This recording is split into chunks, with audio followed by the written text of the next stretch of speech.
Bluey's story, from struggle to strength. That Sunday evening, as Bluey lay on the floor of the stable, exhausted, it wasn't clear to any of us whether he'd ever recover. Yet recover he has, thanks to the dedication of his carer, Dawn, and the team supporting this much-loved coloured cob.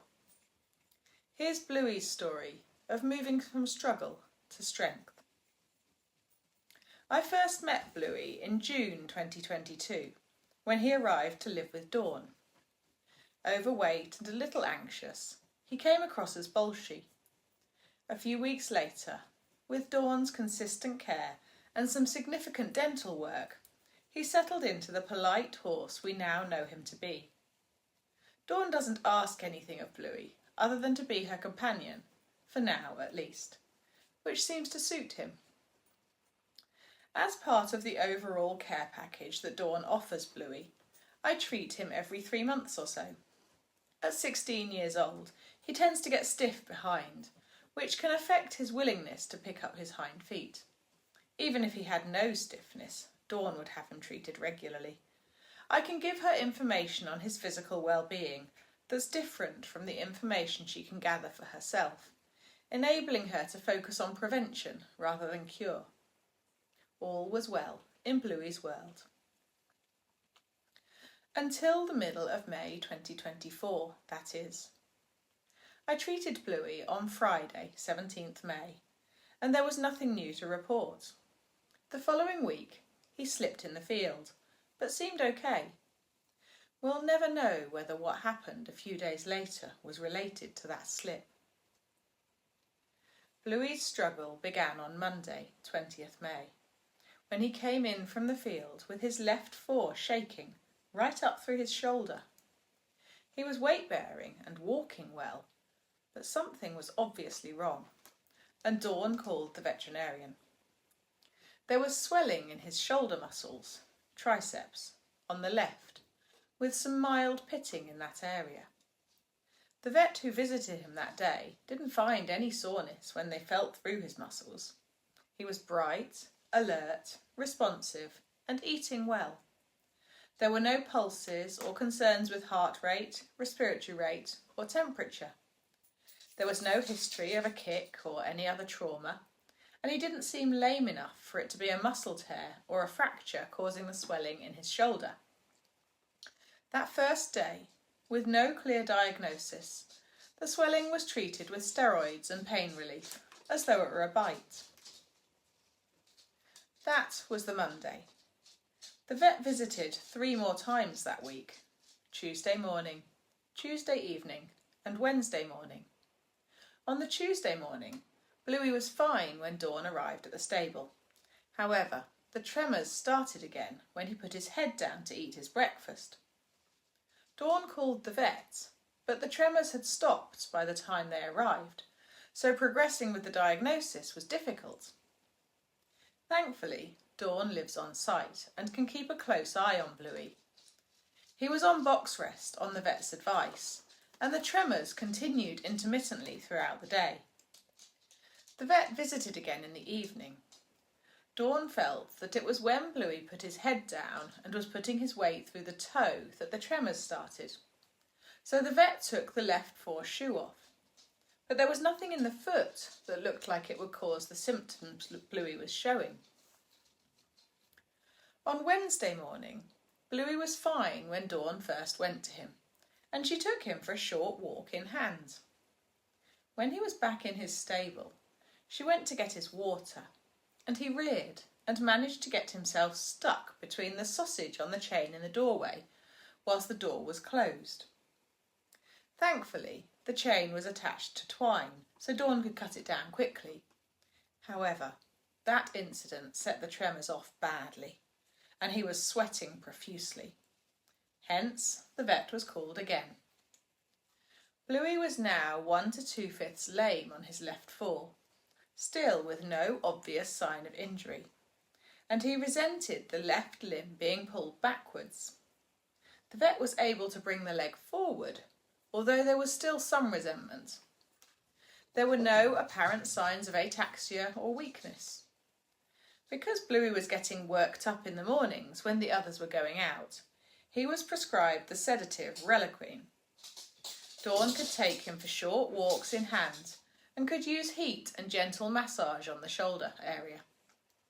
The vet advised that Bluey continue on Inflicam to help reduce the swelling and recommended that Dawn elevate his feed and water off the floor to avoid him putting his head down and increasing the load through his left fore.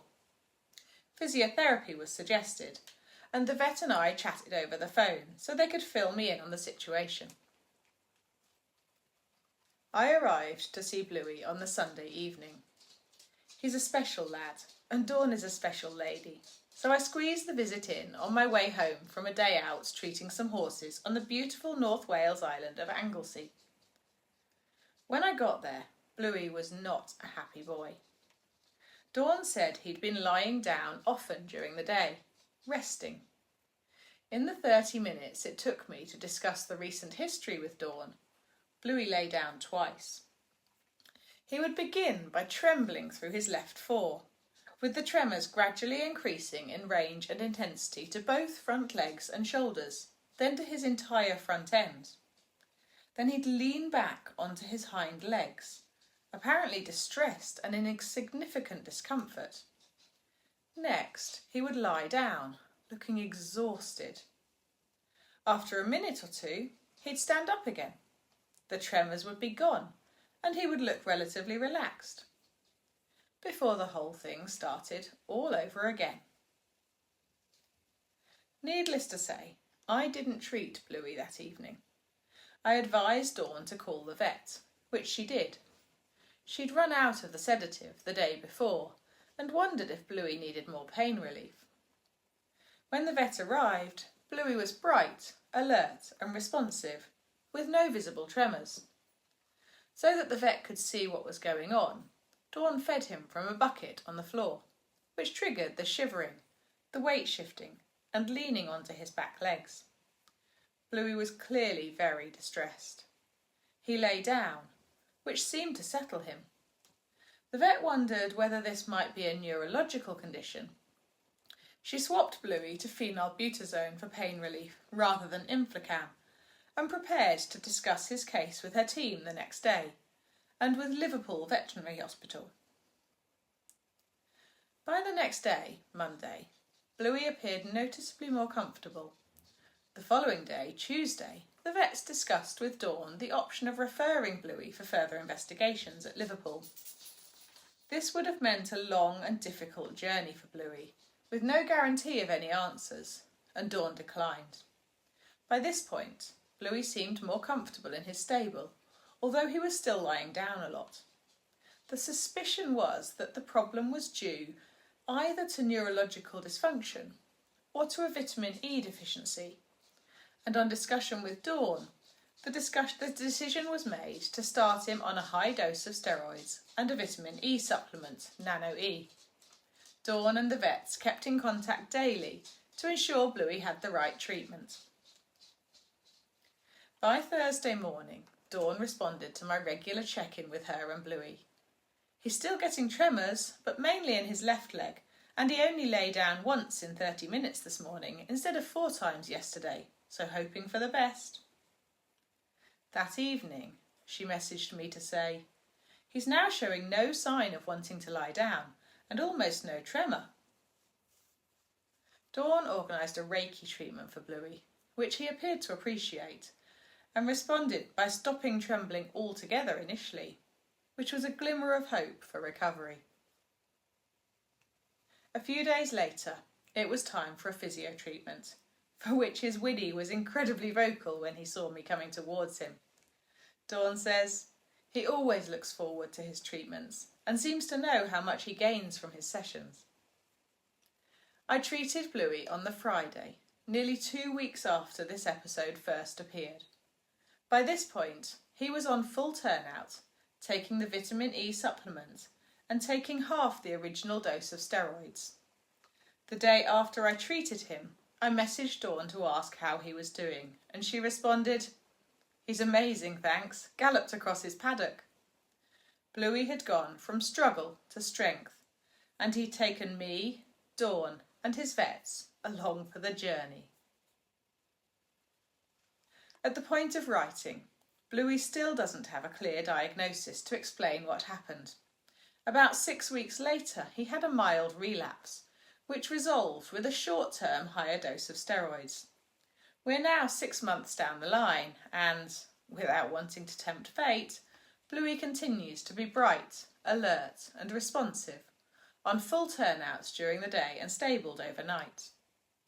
No doubt he will continue to throw challenges our way, but since Dawn is devoted to him, I'm optimistic that between us, we'll help him overcome them.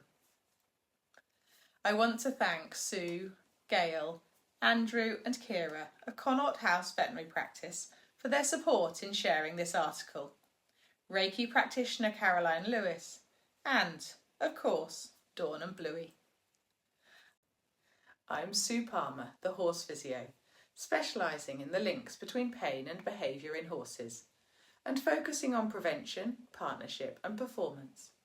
I'm an author, educator and award-winning Chartered Physiotherapist, promoting the kind and fair treatment of horses through empathetic education.